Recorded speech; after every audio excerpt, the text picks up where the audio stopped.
lanjut menampilkan contoh headline yang menimbulkan rasa kecewa. Apa saja sih headline yang menimbulkan rasa kecewa? Contohnya adalah nanti misalnya contoh sederhana adalah bagaimana kita membandingkan suatu layanan gitu ya, yang misalnya orang pakai internet dengan layanan tertentu lelet gitu ya. Itu bisa dijadikan headline gitu ya.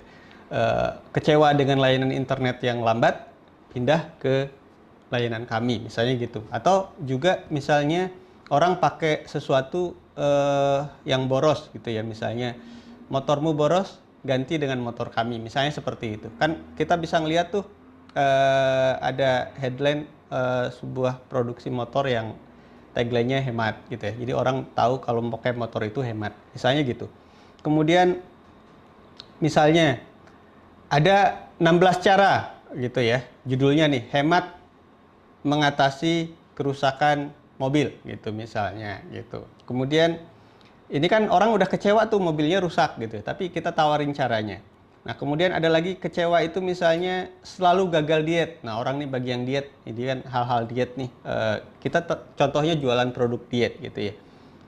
Jadi kita bikin headline selalu gagal diet padahal sudah mencoba berbagai cara. Nah gitu ya, coba misalnya produk diet kita. Nah gitu headline-headlinenya. Jadi hal-hal yang menimbulkan rasa kecewa itu biasanya ada before after.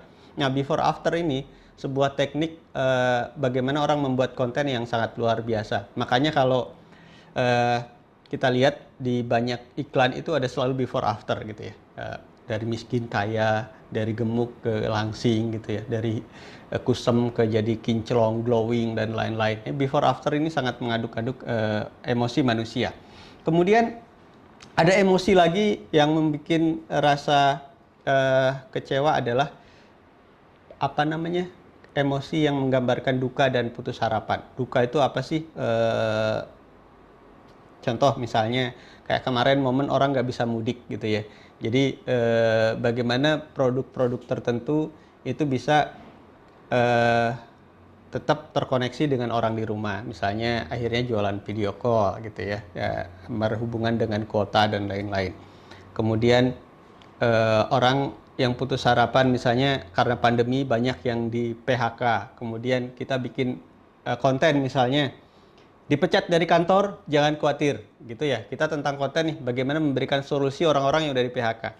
Dipecat dari kantor, jangan khawatir. Inilah 6 bisnis tanpa modal yang langsung bisa dicoba di rumah. Ini kan menimbulkan harapan ya ke orang-orang yang sudah di PHK tadi, gitu. Kemudian kita contohnya nggak lolos masuk PTN favorit, gitu ya. Nah ini tentang orang masuk. Ini kita produknya misalnya perguruan tinggi swasta lah. Jadi menawarkan yuk kuliah di perguruan tinggi. Jadi kan kecewa nih orang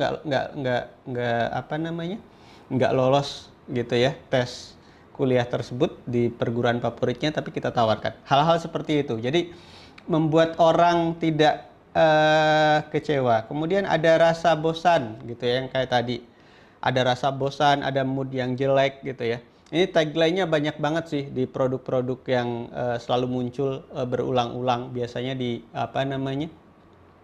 iklan-iklannya headline ini gitu ya. Jadi contoh apa sih mood jelek itu? Kayak tadi, kayak kita pasti kenal semua dong iklan permen kopi gitu ya. Nah, bagaimana permen kopi itu menggambarkan bad mood kan, dari bad mood kemudian jadi baik. Nah, gitu ya. Jadi lemah, letih, lesu gitu ya. Usir dengan minuman berenergi ini gitu ya. Ngantuk, usir dengan permen ini. Nah, hal-hal kayak gitu. Nanti contoh-contohnya bisa dibaca lebih lanjut ya di materi. Kemudian hal yang menimbulkan rasa takut. Nah, ini rasa takut juga ternyata mendorong orang untuk berhenti sesaat dan bertindak gitu ya.